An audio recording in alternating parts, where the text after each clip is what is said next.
Hi, everyone, and welcome to the show. We have a special kind of flipping the heads on this type of broadcast because it's not going to be Dr. John and I really hosting per se. We have the daughter of a 90-year-old peripheral artery disease patient. Peripheral artery disease is the disease we talk a lot about here on the show. It's one of John and I's specialties, right? And it's where you have those blocked arteries in mainly the legs that could restrict blood flow to the foot. If you end up with a wound on your foot, it may not heal because nutrients, especially oxygen, can't make it down to heal that wound. And that's what's really happening to Deb's mom. We're really excited. She's going to start out and she's going to share a little bit of the story. And then we have a vascular surgeon, Dr. Christopher Stout, who is here. We have an interventional radiologist, Dr. Dan Simon, who's going to be here in a moment. And of course, interventional cardiologist, Dr. John Phillips. So all of the main specialties that typically treat PAD are here, and they're going to allow Dee to ask them any questions she might have. So it's really going to be a demonstration of how do you advocate for yourself and how do you advocate for the ones you love. What do you think, John? I'm number one. It's good to see your face. For those that are watching and those that are going to be listening, Kym got a haircut and her hair looks a little shorter. It's blonde. We all love it, and The first time in years. she's got vintage grandma's blouse. Angora sweater. Yep, on. Looking great. I am actually on location in Cambridge, Ohio. I'm working at our hospital there, helping cover because we're a little short-staffed. So yeah, I mean, normally you and I, we wax poetically and we have guests on that kind of, share their topics with us. But this will be interesting having Dee's perspective because she's obviously, it's her mom, but I get the sense that Dee's also part of the care. She's a caregiver to some degree. And so, and clearly involved in making or helping her mom make the right decision. So these are always tough cases when we've got patients who are of the extreme age. I mean, 90 is, she's not a spring chicken, and as they say, there's 90 rings, on the tree trunk there. So we have to be careful, but also it sounds like mom's pretty active, and so I'm looking forward to having the conversation. We have Dr. Stout, who's going to be joining us, or who is joining us. So we're going to have a lot of perspectives. Hopefully, we'll have some fun. It is the week before Christmas, so I'm in a good mood. So let's do this. With all the bright lights that comes, like, how could you not be in a good mood? But it's also one of those, I think it's one of the busiest weeks when it comes to healthcare systems because everyone's rushing to get out for the holidays and patients are trying to get in fast before the holidays. And it always seems to be that as you approach Christmas or Hanukkah, like suddenly everyone emerges and they emerge in the emergency rooms. And you try to prevent that by just stacking your clinics all week long with as many patients as you can get in to make sure that there's no one suffering during the holidays when there Yeah, I are mean, fewer doctors exactly. available. Because you've got family members that are coming into town that haven't seen, mom or dad or grandma and grandpa for a while, and then they look at them and say, "Geez, you don't look too good." And so, hey, Yeah. let's go to the hospital. I actually this morning did a little interview for our local, the Columbus TV station because they wanted to know about kind of like what events can happen from a cardiovascular standpoint during the holidays, and we did talk a little bit about travel and the development of DVT or PE for prolonged periods of immobility. We also kind of talked about we often sometimes see an uptick in cardiovascular events, heart attacks in the colder weather with snow and shoveling and all the Yep. vasodilatation, constriction, things like that. So there's a lot going on. Plus, you've got to shop for dad and family, and I've got to get my Christmas shopping in too. So it's busy, Yeah. busy And week. we might even be having my dad. I've had to advocate for my dad urgently before the holidays. We are now probably going to end up doing a full angiogram on my dad's heart because he's just declining and fast when it Hmm. comes to his shortness of breath as he's walking, and everyone brushed it off before. And yes, he had blood clots. Now those are clear, but what if they are still in his heart? They found them in the lungs. Why wouldn't they potentially be in his heart as well? And maybe they didn't melt, or they don't melt with No, the Eliquis. They sure. may not have absorbed um, with the medicine treatment. So now they're worried that maybe there's some in his stents in his right coronary. So we might have to get that. But that took a lot of advocating this week to push for that, before the holidays. I mean, the last thing I want is, heart attacks. What the number one day out of the year for that is Christmas, where the most heart attacks actually occur. So Is that true? I didn't know that. That's interesting. yeah, I had just read it that was it's the number one time of year for people to have a heart attack. So And the guy that has the biggest risk is Santa, and he usually does pretty well. I mean, he's a jolly old guy. He's eating cookies and milk all the time. So we got to figure out what statin he's on. I know, seriously. Well, I think it's about time we get things All right. started, and let's kick off with a moment of inspiration. So I guess keeping with the holiday spirit, I was looking for some kind of interesting Christmas quotes. There's a lot out there about family and religion and things of that nature, but I found one on from Bob Hope, right? Bob Hope did the Christmas special, I think, for a really long time.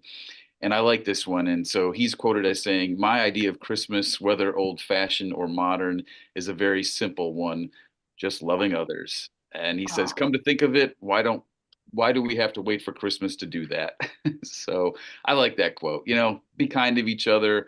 Uh, there's, I would imagine, Kym, when you think about Christmas moments with your mom, they were pretty simple ones, right? Probably, around the whatever, but not complex, very simple, just being around family and loved ones. So it's important to remember that during this holiday season.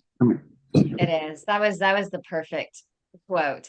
And speaking of loving others, we have Dee with us. Dee, just loving on your mom and so much pressure you have fighting and advocating for her life and her limb, right? Yes, yes.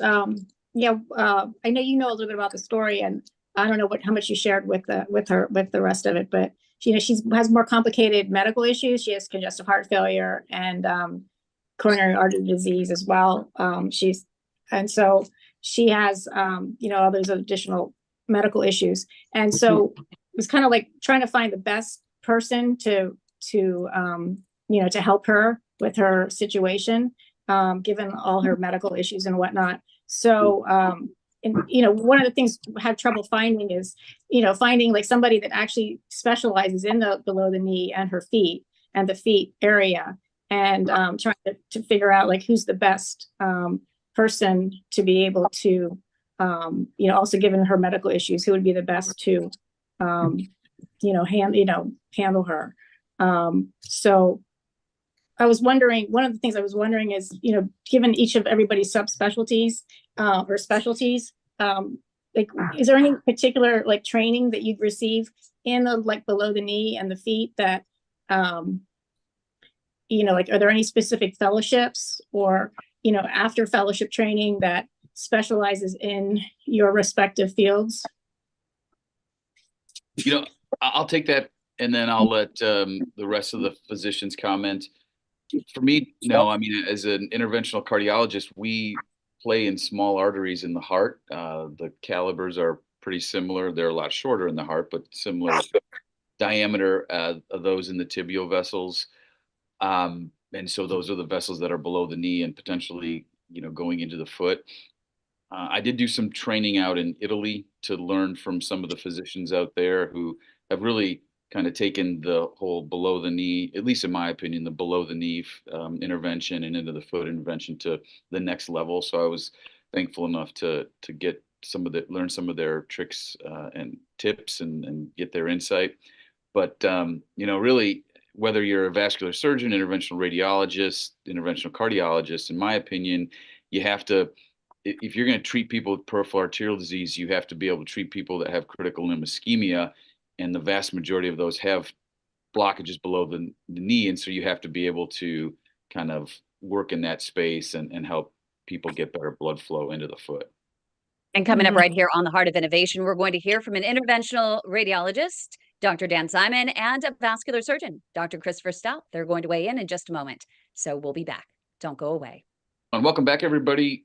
This is an interesting show. The coin has kind of been flipped. Instead of Kym and myself asking questions, we have our guests asking questions of us, as well as our guest physicians. So what I'm going to do right now is I kind of gave my little take, D, on my thoughts about working below the knee. Dr. Simon has joined us, as well as Dr. Stout. Dr. Simon, pleasure to have you on the show. Give us a little bit of your insight with respect to D's question, please. Sure. So thank you for having me. And I apologize for joining late.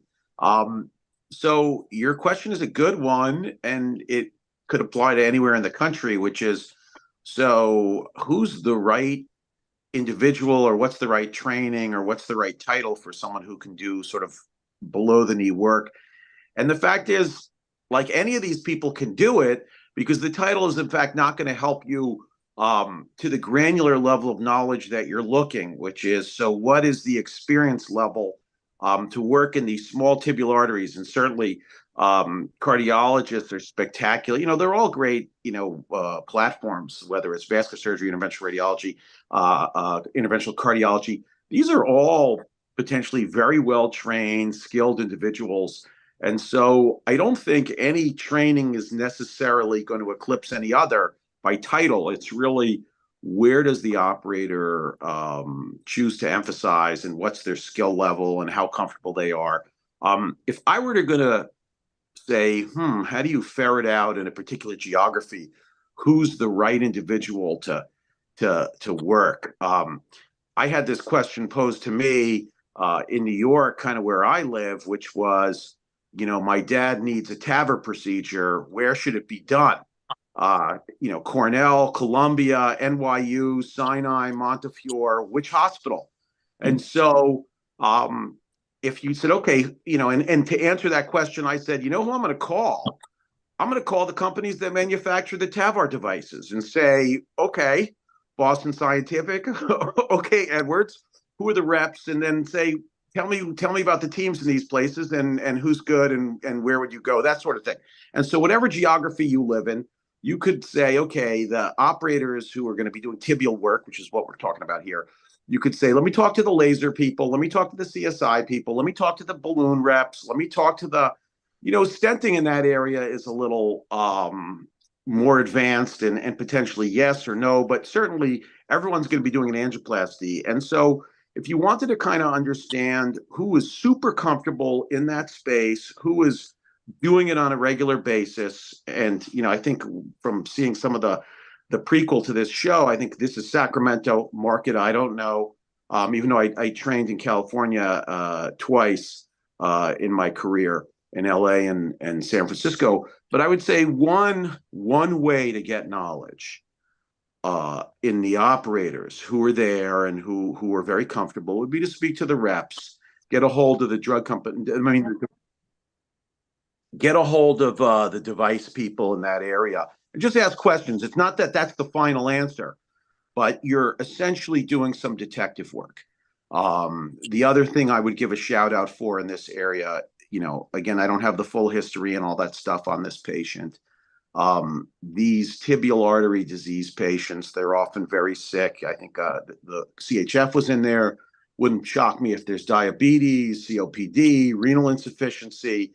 There's chronic venous, right, chronic kidney. Yeah, there's quite a long list here. And so the other thing that we do a lot of, and I'm not saying it's a complete, it's a deal breaker. We do an enormous amount of carbon dioxide imaging. Okay, if you're going to play around in tibial vessels, if you're going to make this your business, your space, your area of expertise, you better be highly comfortable as an operator imaging with 1 ml, 2 ml, 5 mLs of contrast. That's the whole case. That's the complete tolerance. You get very few shots on goal. And if your operator cannot do this case with less than 10 or 20 mLs of contrast, then perhaps that needs to be at least a consideration in terms of selection, because there's always choices to be made. There's always sacrifices. There's always a downside. We do not want to put anyone in a position where dialysis is the outcome for an attempt to save a limb. There are implications on both sides of that, but certainly today in 2023, soon to be 2024, there are ways to accentuate imaging, in particular carbon dioxide imaging. And so if they are not doing carbon dioxide imaging, if that's not something that they've done in the thousands, as far as I'm concerned, thousands, then I would look elsewhere. It's just me, East Coast, Jersey, but I would say that is those kidneys should not be put into jeopardy to answer particular questions anyway. Mm-hmm. So you're saying like 20 mLs would be the maximum to use for contrast dye? Unfortunately, it's not there's a threshold upon which you cross, where it's unacceptable. But we've done, a big part of our practice, my practice, is we're seeing patients with creatinines of 1.92, 2.5, 3, 3.5, and they're not on dialysis, nor do they want to be on dialysis, nor do we want to be the culprit that puts them onto dialysis inadvertently. And so we've, and again, we do a lot of, a fixation on this in terms of imaging. Here's my analogy. Once upon a time, if you wanted to take pictures, and good pictures, you had to have like that camera and then buy the film with the f-stop and the shutter speed, and you had to know all that stuff, right? Like I'm shooting in dark and all that business that makes up photography. Nobody does that anymore. We have an iPhone, we take it out. Now everyone's a photographer, and a pretty good photographer at that. But when it comes to medical imaging, when it comes to doing these angiograms, this equipment we use, it's fantastic. It's really amazing, the technology here. But every now and then, we, the operator, vascular surgeon, cardiologist, interventional radiologist, maybe an interventional neuroradiologist, maybe an interventional nephrologist. The list keeps growing as to who's doing what and using what equipment. But at some point, you're taking pictures, and the equipment is doing most of the heavy lifting. And all that's true up until such time as someone says, well, the creatinine is close to 3, and we've got to really limit the dose of contrast. And so now you enter the world of carbon dioxide imaging. We used to use gadolinium to get around this problem. That's an MR contrast agent, but even that's now verboten because there's an issue with the kidney's excretion of the gadolinium, or the gadolinium-based contrast. But that metal is now a problem we've come to recognize. So the gadolinium or the MRI contrast agents, which we were borrowing to use in angiography, we don't do that anymore. You're in the world of carbon dioxide imaging. That's going to do most of the work, but that's kind of tricky and annoying, and you're back in the 1960s with cameras. You got to figure out, what's my angle here? How am I taking this picture? Can I adjust the brightness and contrast? The only way to learn this is to do an enormous amount of it. And so the people who've done it over and over and over again are the people who are like, yeah, we can do it. And we can get away with 5, 10 mLs of contrast to kind of do this case. The other thing is setting goals. When a patient with normal kidney function, you might say, listen, I'm going to fix everything on this screen. In a patient that has a creatinine of 1.9 or 2 or 3, you might say, there's a multitude of problems in these tibial vessels. We're going to pick one and fix it. And that's our goal. That's it. We're fixing this one tibial, because we're going to come back 2 days later or a week later after these 3 mLs of Visipake, which is a contrast agent, have passed through this patient, and we're going to repeat their creatinine and make sure we didn't do any damage. We're going to bring them back. We're going to fix that other tibial. What we're not going to do is be overly ambitious and greedy and try to fix everything on this visit and expose this patient to 10, 15, 20, 30, 40 mLs of contrast. We're going to come back and fight another day. That's Dave, what we're going to do. Great conversation there. We've got to go to break, but coming back on the Heart of Innovation, we will continue to field questions from Dee regarding her mom who has critical limb ischemia. Welcome back, everybody. Thanks for joining us. Having a great conversation here today with Dee regarding her mom who has critical limb ischemia. So before we went to break, Dr. Simon was kind of speaking about some of the perils of performing angiography with contrast and some of the alternative methods that we have to visualize the arteries.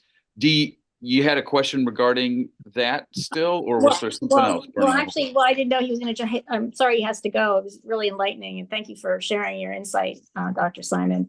One of the things I was wondering, my mom's particular case, she's also concerned about doing it under general, and I was wondering like how long the procedure lasts. In her particular case, like how long would it last? If there would be a chance of her going under general, and if she would have to do that, is there a way that she could specify before the procedure, like if it required that you could just not do the operation and not do the procedure? Is that something that's doable? And then also if my mom has really restless leg, like they jump. I don't know if it's a technical definition of restless leg, but she has like, maybe some people have said myoclonus possibly, but I'm not sure if it's truly what it is, but she has spasms, and at night mostly.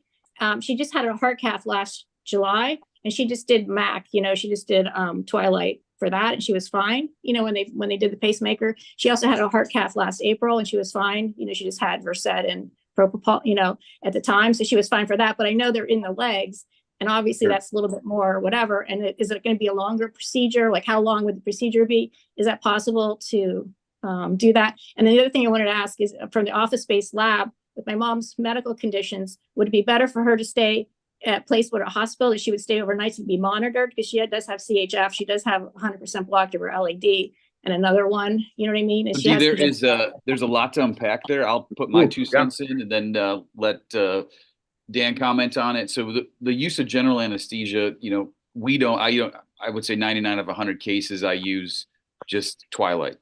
For most folks, that's enough. There's not a lot of pain involved. Really, the rate limiting step, as you mentioned with the second part of your question, is the patient's ability to be still. With the heart catheterization, the legs can move, doesn't matter because the chest and torso is not moving. But if the patient can't keep their legs still, if they're fidgeting, well, we're taking images, the images get thrown off, they're blurry, we can't see. And so if I'm seeing a patient in the office and they're telling me I have a hard time keeping my legs still, and I'm moving around, it's not, and again, they're not trying to do that, they can't control it, then for me, we need some type of sedation to keep them kind of from moving.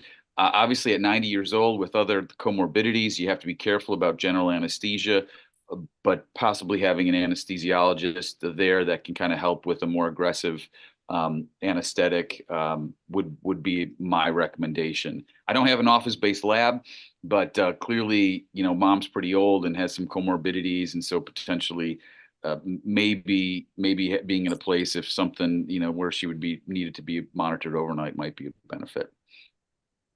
Mm-hmm.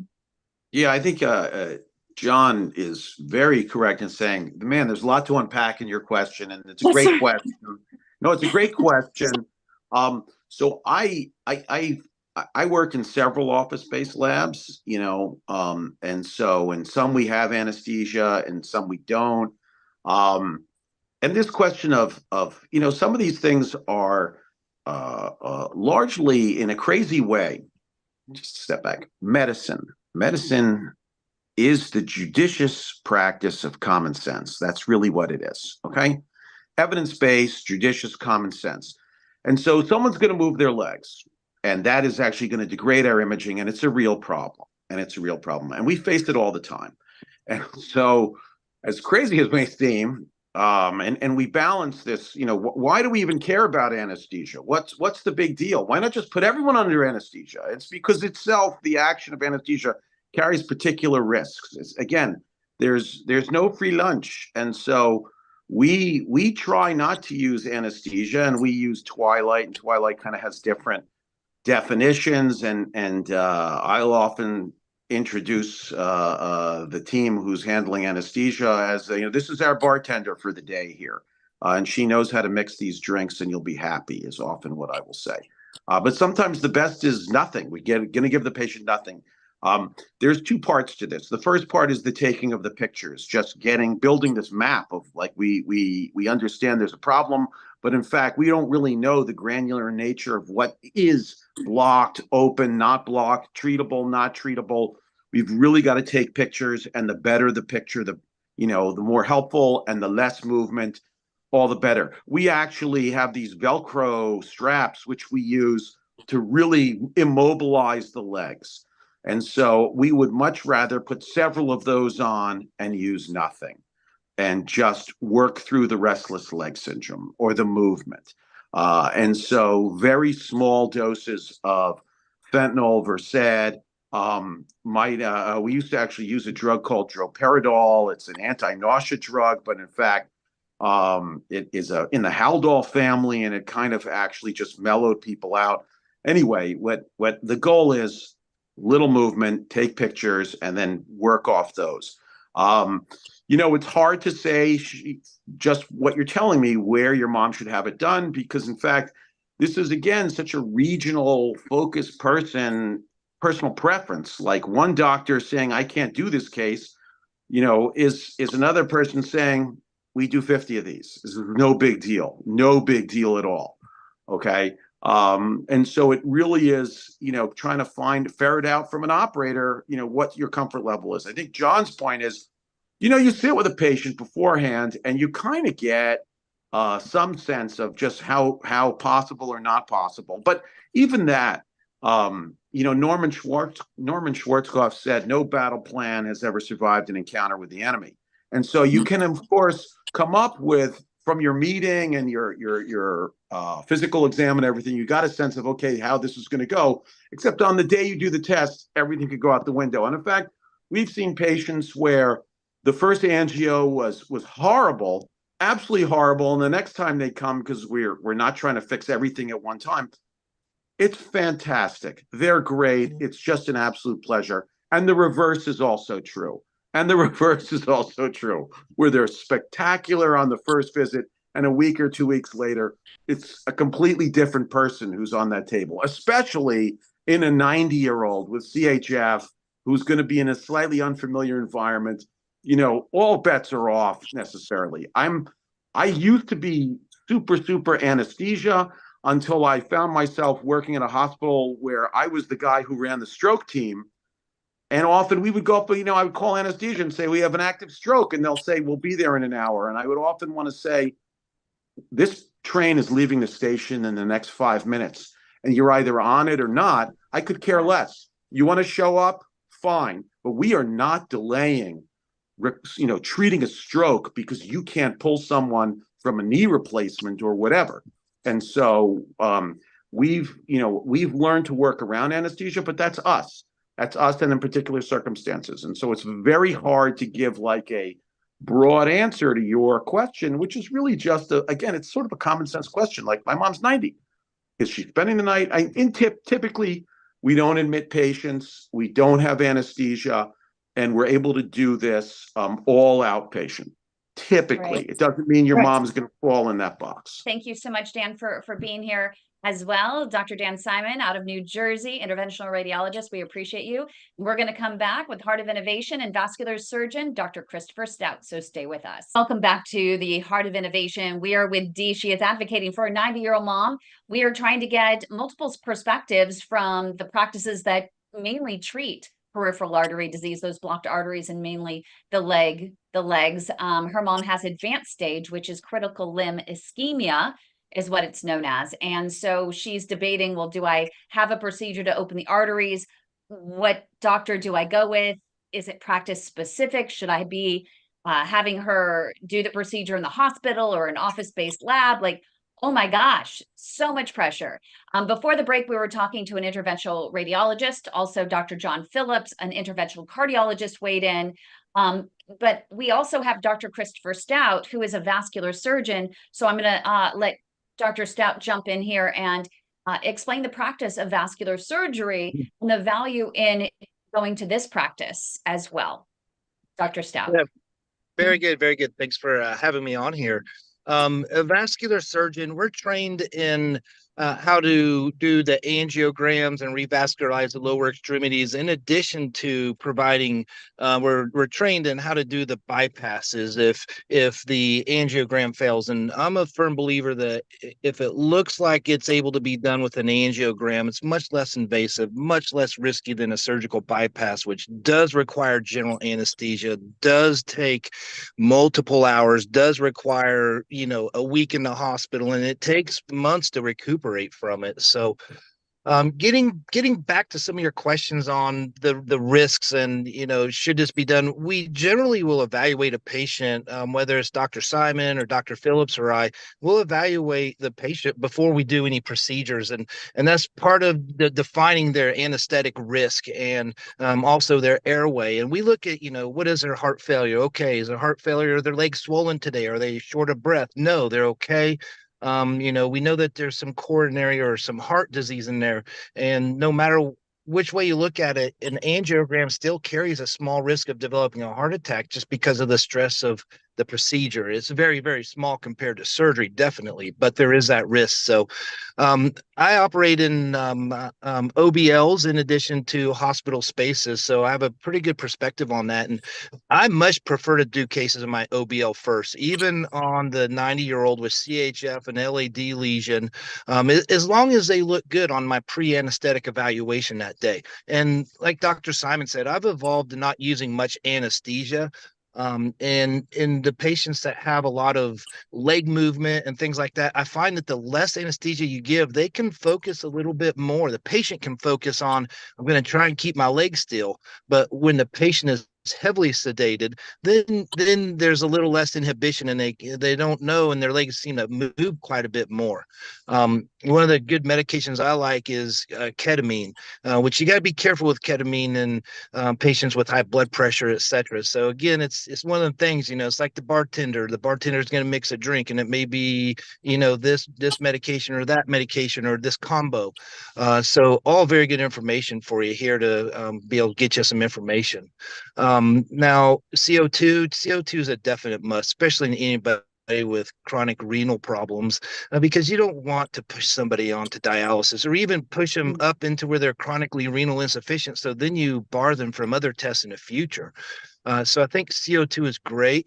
And, one of the questions asked your doctor, do you use CO2? Yes. Okay. When you do use contrast to see my lower extremity arteries below the knee or in the foot, if I'm trying to do, revasc the foot, ask them, can you use a 3cc syringe? Because when you use a smaller syringe like that, you're less apt to push it all in there as a, operating physician, especially if the legs are moving and you're starting to get a little bit frustrated.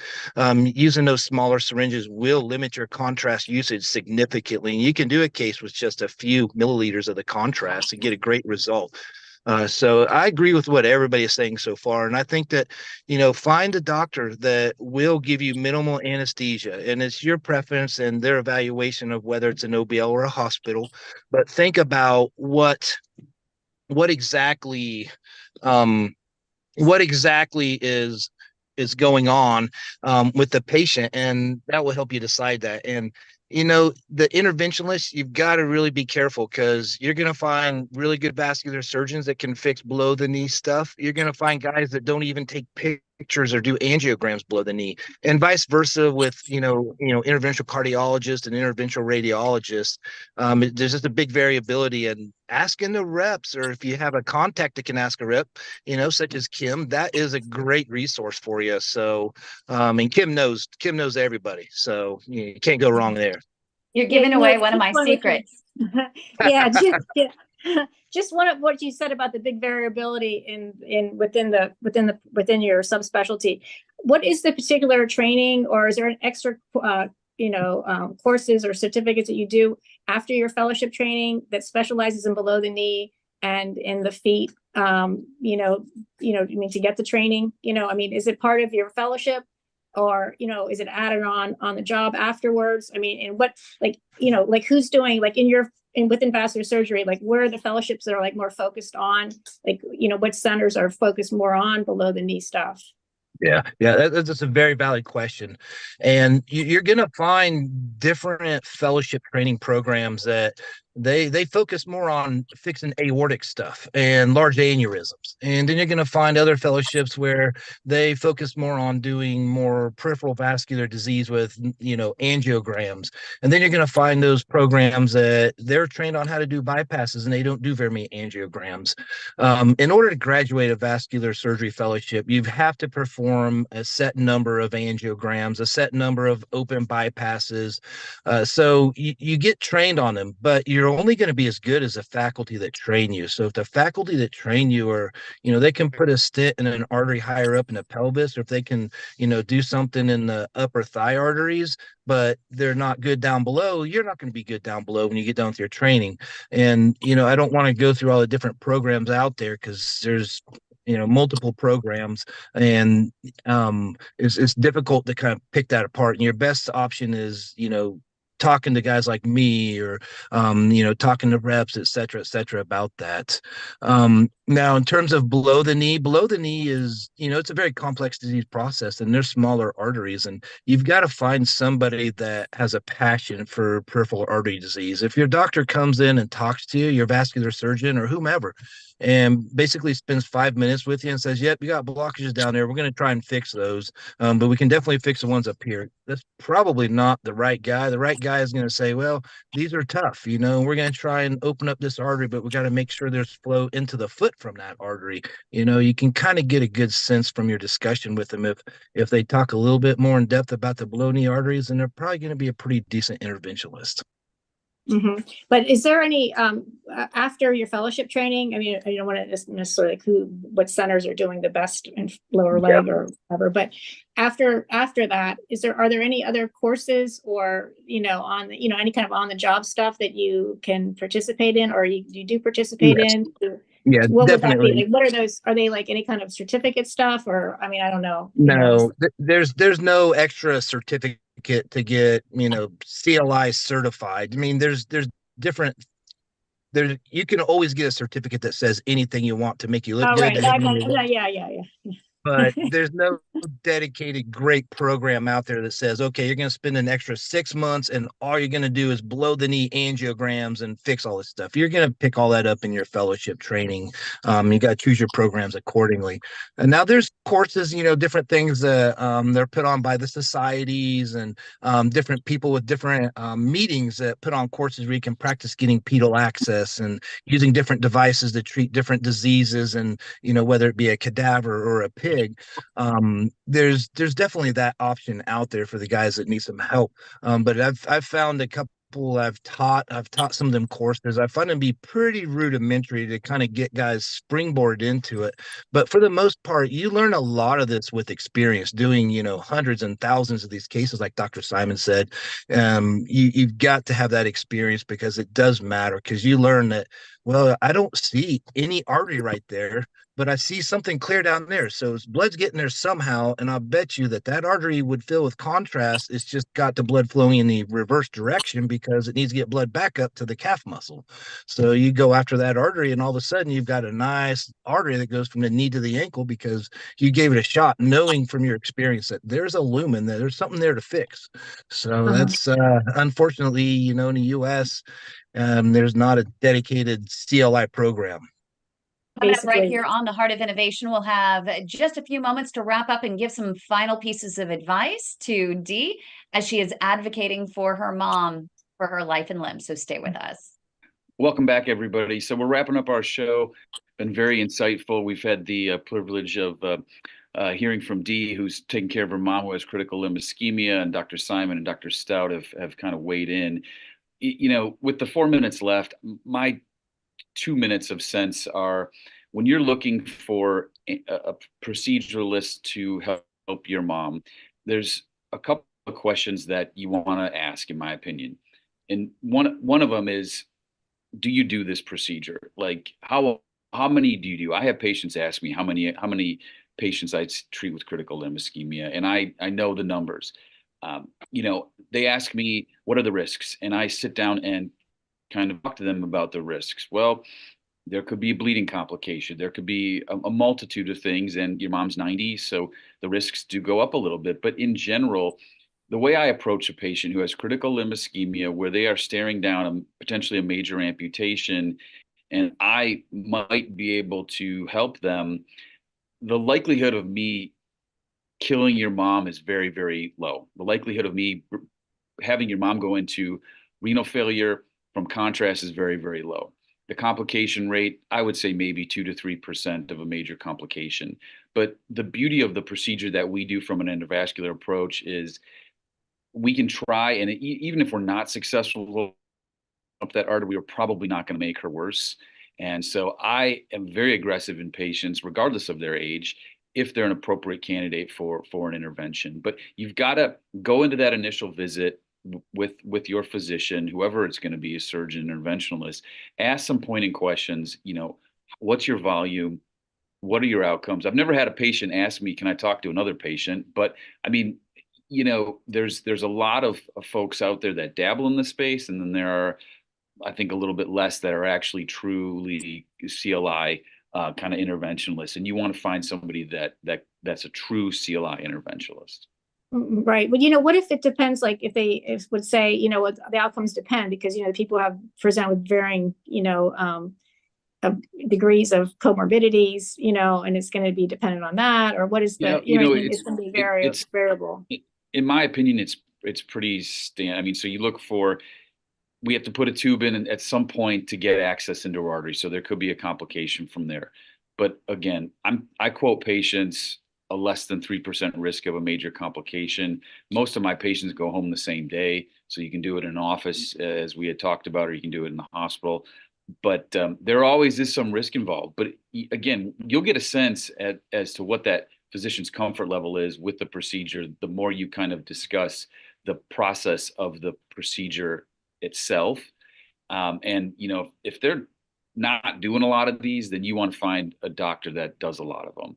Right. But it's a lot of times, it's kind of like putting on the spot too, like, to ask somebody that, and then also, if they just say they do a lot of them, if you try to quantify it, it's going to be like, oh, well, a lot, it's going to flip off answer, I think that you're going to find. What's that? Dropped out. If the physician gets upset that you're asking the question, walk out, number one. If the physician kind of hems and haws about it, walk out. If the physician looks and goes, oh, don't worry, we've done plenty of these. You can get a good idea of being and trusting that physician.